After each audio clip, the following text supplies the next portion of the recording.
अभिजीत 2 दिनों से घर नहीं लौटा था। उसकी माँ सरला देवी कंपनी में पूछ आई थी। अभिजीत 2 दिन पहले कंपनी में आया था, ये चपरासी ने सरला देवी को बताया था। अभिजीत 25 साल का अच्छी कद काठी का नौजवान था।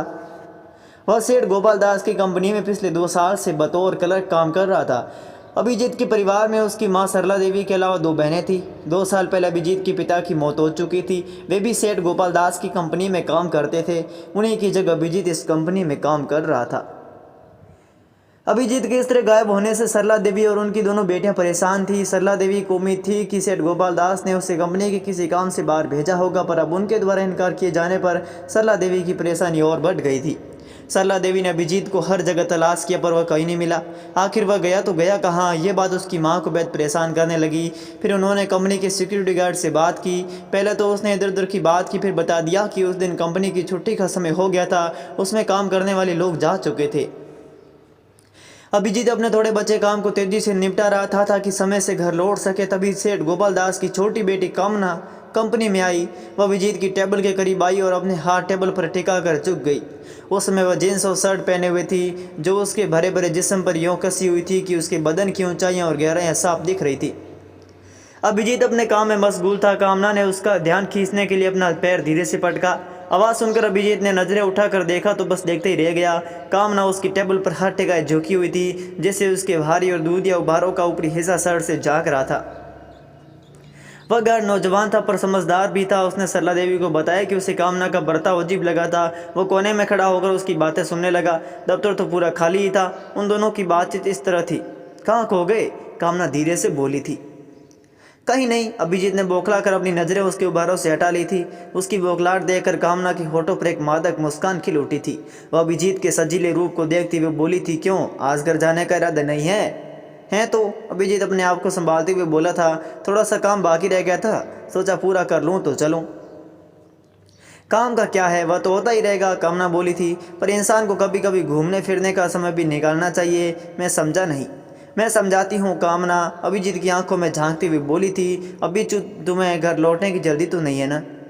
कोई खास जल्दी नहीं है, अभिजीत बोला था। मैं आज मूड में हूँ, अगर तुम एतराज़ न हो तो तुम मेरे साथ पापा के कमरे में चलो। पर मैं आपका मुलाजिम हूँ और आप मेरे मालिक की बेटी। मैं इन बातों को नहीं मानती, कामना बोली थी। मैं तो बस इतना जानती हूँ कि मैं इंसान हूँ और तुम भी। तुम मुझे अच्छी लगती हो, मैं तुम्हें अच्छी लगती हूँ या नहीं तुम जानो। आप भी मुझे अच्छी लगती हैं, अभिजीत पल पर सोचने की बात बोला था। ठीक है। कामना अभिजीत को लेकर एक कमरे में पहुंचे। दफ्तर में अंधेरा था पर दरवाजे में एक छेद भी था। गार्ड उसी से देखने लगा कि अंदर क्या हो रहा है। उस गार्ड ने सरला देवी को बताया कि अभिजीत कामना की इस हरकत से परेशान लग रहा था। अरे तुम अभी तक खड़े ही हो, कामना बोली थी। आराम से सोफे पर बैठो। अभिजीत आगे बढ़कर कमरे में रखे गुदगुदे सोफे पर बैठ गया था। कामना आकर उसके करीब बैठ गई थी और अभिजीत की आंखों में झांकते हुए बोली थी, अभिजीत तुमने किसी से प्यार किया है? गार्ड सब सुन सकता था क्योंकि पूरे दफ्तर में सन्नाटा था। नहीं, अभिजीत बोला था, कभी ये काम करने का मौका ही नहीं मिला। अगर मिला तो क्या करोगे? अभिजीत चुप रहा। तुमने जवाब नहीं दिया। हाँ करूँगा, वह बोला था। आज मौका है और समय भी। पर लड़की, तुम्हारा मेरे बारे में क्या ख्याल है? कहते हुए कामना ने अपनी शर्ट उतार दी। उसके ऐसा करते हुए उसके उबार अभिजीत के सामने आ गए थे। उनको देखते ही अभिजीत के सब्र का बांध टूट गया था। जब कामना उसे लिपट गई तो पल भर के लिए वह बौखलाया, फिर अपने हाथ कामना की पीठ पर कस दिए। इसके बाद अभिजीत सब कुछ भूलकर कामना की खूबसूरती गहराइयों में उतरता चला गया। सरला देवी ने कामना के ड्राइवर से भी पूछताछ की। उसे भी सब कुछ मालूम था। उसने बताया कि पिछली सीट पर अक्सर कामना मनमाने ढंग से उसका इस्तेमाल करने लगी थी। कामना का दिल जिस पर आ जाता वो उसे अपने प्रेम जाल में फांसती, उससे अपना दिल बहलाती और जब दिल भर जाता तो उसे अपनी ज़िंदगी से निकाल फेंकती। ड्राइवर ने आगे बताया कि एक दिन उसने दोनों में झगड़ा हुआ था। कामना का दिल उससे भर गया तो वह उससे कन्नी काटने लगी। उसके इस रवैये से अभिजीत तिलमिला उठा। वह कामना से सच्चा प्यार करता था। जब कामना को पता चला तो वह बोली थी, अपनी औकात देखी है तुमने?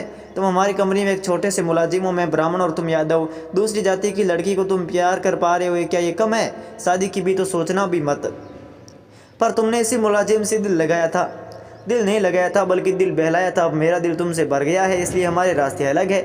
नहीं, अभिजीत तेज़ आवाज़ में बोला था, तुम मुझे यूँ अपनी ज़िंदगी से नहीं निकाल सकती, और अगर निकाला तो मैं सारी दुनिया को तुम्हारी हकीकत बता दूंगा। अभिजीत की बात सुनकर कामना पल भर को हड़बड़ाई, पर अगली पल उसकी आंखों से गुस्सा टपकने लगा। वो अभिजीत को घूरते हुए बोली, तुम ऐसा कर नहीं पाओगे, मैं तुम्हें ऐसा हरगिज़ नहीं करने दूंगी। ये बात सारा दफ्तर जानता था कि एक दिन अभिजीत से सेठ गोपाल दास ने कठोर आवाज़ में सबके सामने बोला था, तुमने हमारी बेटी को अपने प्रेम जाल में फंसाया और उसकी इज्जत पर हाथ डाला। ये बात तुम खुद कामना ने मुझे बताई है। कोई मेरी बेटी के साथ ऐसी हरकत करे, मैं ये बर्दाश्त नहीं कर सकता। तुझे इसकी सज़ा मिलेगी। इतना कहने के बाद सेठ ने 2 आदमियों को अपने इशारा किया था। सेठ जी के आदमी अभिजीत को खींचते हुए दफ्तर से बाहर ले गए थे। इसके बाद अभिजीत को किसी ने नहीं देखा था। अभिजीत को गायब हुए जब 10 दिन बीत गए तो सरला देवी समझ गई कि अभिजीत मार दिया गया है। सरला देवी ने उसकी गुमशुदगी की रिपोर्ट पुलिस में लिखवा दी। सरला देवी अपने बेटे को लेकर यूँ परेशान के दौरे से गुजर रही थी कि उनकी मुलाकात अभिजीत के एक दोस्त से हुई जो उसी के साथ काम करता था। उसने सरला देवी को बताया कि अभिजीत को मारने में सेठ गोपाल दास का हाथ है। सरला देवी ने अभिजीत के दोस्त को बताया कि कामना को सबक सिखाना है। कामना अपने अय्याशियों में डूबी हुई है थी। अभिजीत की मौत से बेपरवाह कामना की नज़रें एक दूसरे लड़के को ढूंढ रही थी। उसने रमेश को फांस लिया। एक साल जब कामना अपनी कार में लॉन्ग ड्राइव पर निकली थी तो रमेश उसे सरला देवी के घर ले गया। सरला देवी को देखकर कामना की घिघी बंद गई, वह सब उगल गई। रमेश ने उसे एक कुर्सी से बांध दिया और कई घंटों तक तड़पाने के लिए छोड़ दिया। इसके बाद कामना का पूरा बयान रिकॉर्ड कर लिया। रात में जब सरला देवी से छोड़ा तो कहा, जैसे मैं जिंदगी भर अभिजीत को याद करूंगी वैसे ही तुम भी करना। ये टेप ये बयान हर बार तब काम आएंगे जब तुम शादी करने की कोशिश करोगी। कामना के पास कोई चारा नहीं बचा था। वह पैदल ही घर की ओर चल पड़ी, हारी और लूटी हुई।